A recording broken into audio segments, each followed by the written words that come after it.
started going to community college because it worked better with my schedule. So I went to Santa Monica Community College.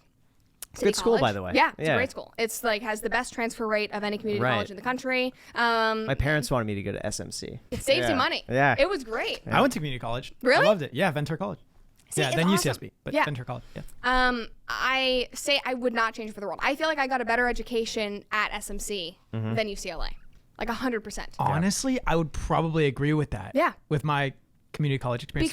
Because the classroom sizes are a lot smaller. And it's more intimate. And also a lot of the professors at community they colleges. want to be there. Yes, because it's more desirable to be a professor at a community college a lot of the times than like the really nice institutions. And at UCLA, you have to be doing research. It's a research university. And so most professors that's are another there. The continuing education or whatever it is. Yeah, and so UCLA is known for its research. And so a lot of the professors there, are, writing their own books in the English literature department, working on their theses, that sort of thing. And at community college, they are there for the students. And, again, like the through line with my life is I was around a ton of different people. And so there would be people like me who were younger. There were people who were coming back, 30 years later working on their education. I met the most interesting people. And in California, where it's very normal that people go to community college, there was not really a stigma. But I mean, truly, my education was better there. So much better. And guess what? It was $7. Yes. $7. $7 for a semester. Yeah. Yeah. How? There was a California bill. What's the point of what you know what I'm talking about? $7. I used it, but it's only for the first semester. The next semester I think was like 100 or something like Why that. do they do But if 7? you're an in-state, if you're an in-state student, I think it's also your district has like a community college or something. You have to go to the according to community college. Yeah. And then if you get academic scholarships on top of that, because community colleges make money by having the students there, and they want their stats to be higher. So if you're a really, really good student and you're coming here, they make it really desirable for you. Wow. So I saved so much money, and it's totally flexible because you don't have to be a full-time student. You don't have all night the school and stuff premiums. like Yeah, that. exactly. Yeah. So I would do night classes or 8 a.m.s and then go audition in the middle of the day and then go work a 5 to 10 p.m. shift at Trader Joe's, and that was my life. So you went from that and then you transferred to UCLA? Yeah.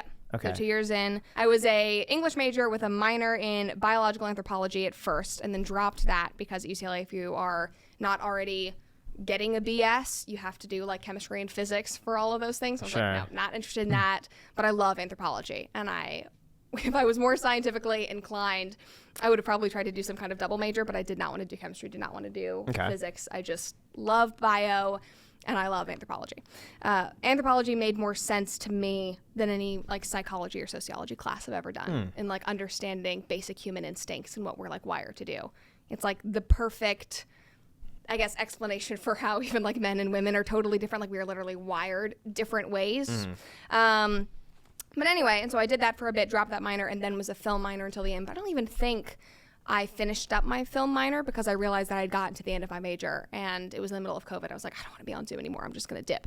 But I probably did not finish that minor because I went to the UC Berkeley's Haas School of Business, and they had a program where if you were an undergrad, you could go to their grad school and do a business program. So I did that during COVID. And then as COVID was wrapping up, I was, at least in California, I didn't really think I wanted to go back to acting. I didn't love the lack of control that I had as an adult. Growing up as a kid, it just was like this crazy adventure, and it felt like this hobby that I happened to get paid for. I wasn't thinking about the money. I didn't see any of the money. It all went into a savings account. And then legally, with being a child actor, there's a thing called a Coogan account. And so a percentage of your money goes there. So, and my parents did not use any of the money. It just went into a savings account. So I used like part of that to buy my first car and for, some of my UCLA tuition. But I was never motivated by money because I wasn't getting like a slew of American Girl dolls or anything like that. Yeah, it was just, it was so fun for me. How much was in that Coogan account, by the way? Oh, gosh. Do you remember?